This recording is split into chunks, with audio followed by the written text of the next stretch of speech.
and welcome back to Surviving Me. I'm your host, Day, and this is a space where we have real conversations about healing, self-awareness, and learning how to take care of ourselves fully. Today's episode is about vaginal health, yes ma'am, and unlearning the shame around it. This episode is for educational purposes only and is not a substitute for medical advice, but it is a space for awareness and understanding. So moving right along, a lot of us grew up not talking about our bodies. I don't know if that's the case for a lot of people, but in my case, that's not the case. Me and my mom talked about everything under the sun. I'm talking about from sex to vaginal health. Like, my mom was just one of the mothers that just kept me well informed, and I appreciate her for that. Shout out to her. But a lot of people did grow up not really talking about our bodies, especially this part of our bodies. You know, our little friend, the kitty cat. Or the pocketbook or the purse or whatever you want to call her. It was either silence or embarrassment or something we were told to hide. But you can't take care of something you were never fully taught to understand. I mean, that's just logic. And when you don't understand your body, even normal things can start to feel confusing.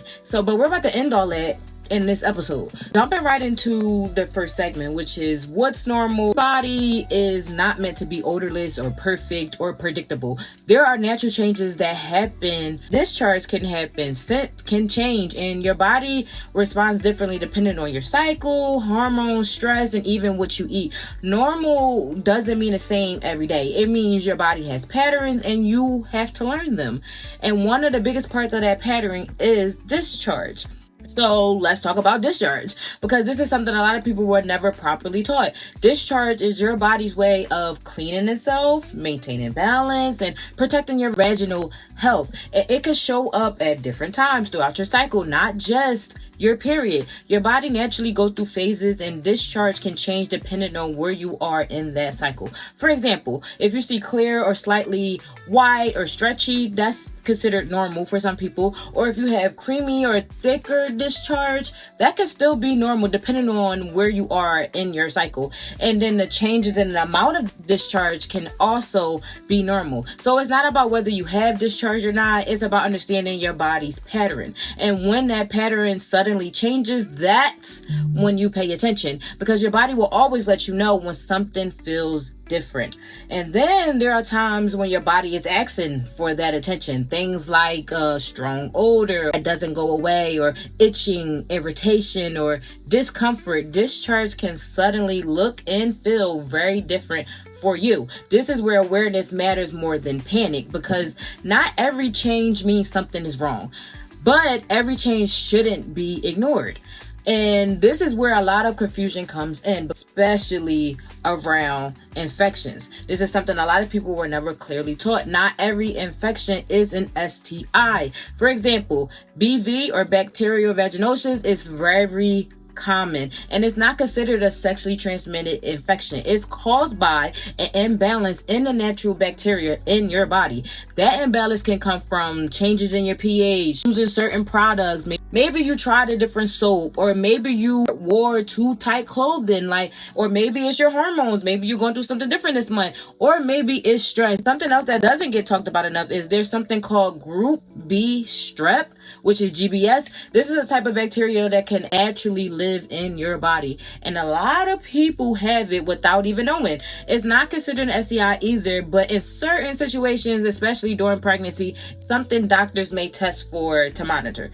So again, this is why understanding matters, because not everything automatically means something serious or something you caught from somebody. I know it'd be like when you think of sex, and then you think, and when you hear of anything being off, and you know that you just had sex with a new partner, you automatically think like, oh my God, this nigga done gave me something, or oh my God, do I have something? That's everybody's first thought, and that's okay, that's natural. But I'm here to tell you that just because something was thrown off after you had sex with a new partner, that does not mean that they gave you something. That could clearly mean that they just threw off your pH balance. So like I said, not everything automatically means something serious or that you caught it from someone. Sometimes it's just about how your body is balancing itself.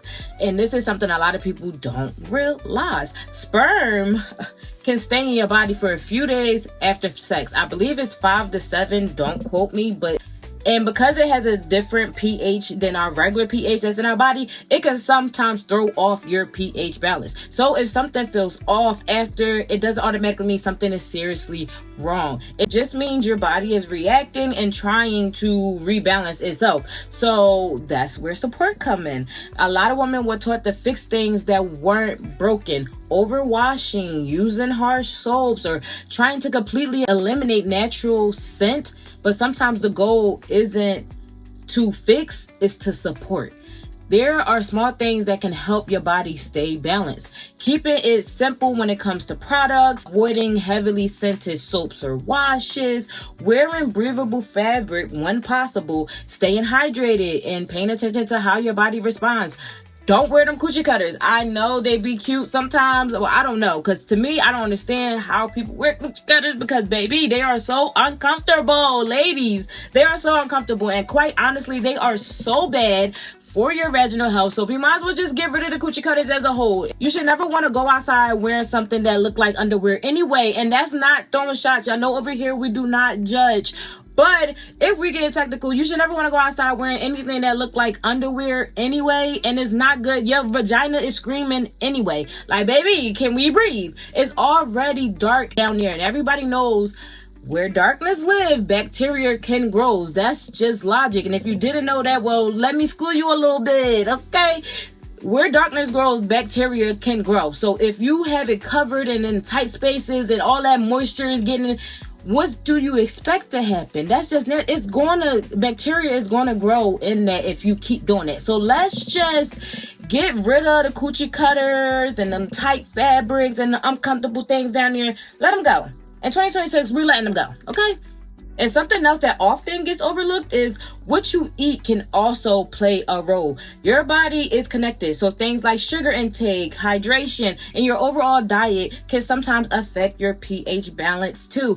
This isn't about being perfect. This is about being aware. And if you do use products, look for ones that are gentle, fragrance-free, and made specifically for vaginal health. Not everything marked as feminine care is actually good for you. Do your research, honey. Do your research. And you don't need a full shelf full of products to be healthy. Because let's be real, the woman who got all that shit that's for their vaginal health, vaginal shit be thrown off. And then a woman that don't have that shit, all that shit for their vaginal health, I bet you they barely have pH balance problems, because your vagina already knows how to take care of itself. You don't need to have all this extra stuff trying to help it take care. It know what it's doing, honey. It says it's true to the game, not new to the game. Like, okay, sometimes less is really more, okay? And for some people, having a few simple tools can help you stay in tune with your body. Things like pH balance testing strip or boric acid and suppositories, when used appropriately, can be helpful in certain situations, especially when you're trying to understand what's going on.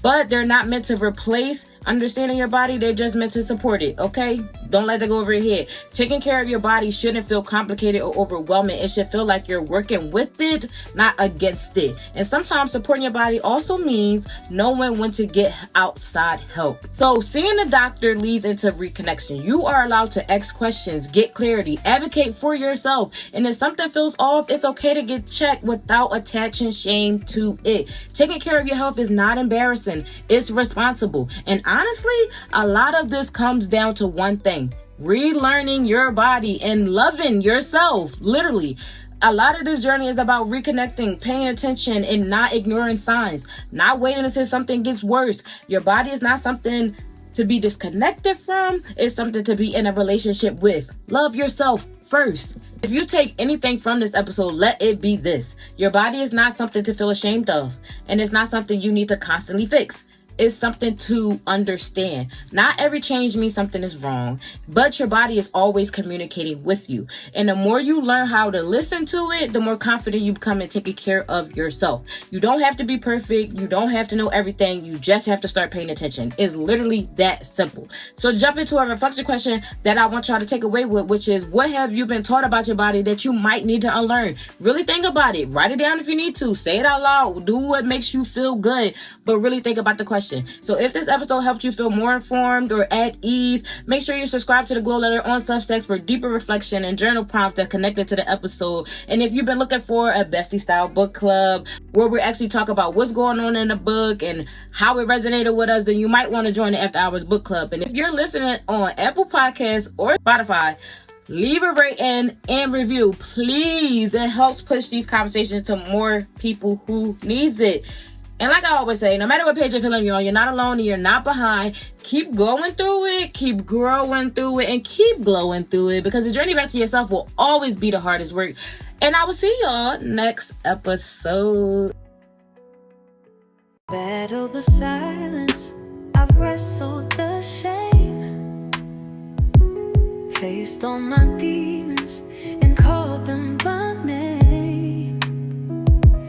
This ain't for sure, it's deeper than deep. I'm surviving me, not losing sleep.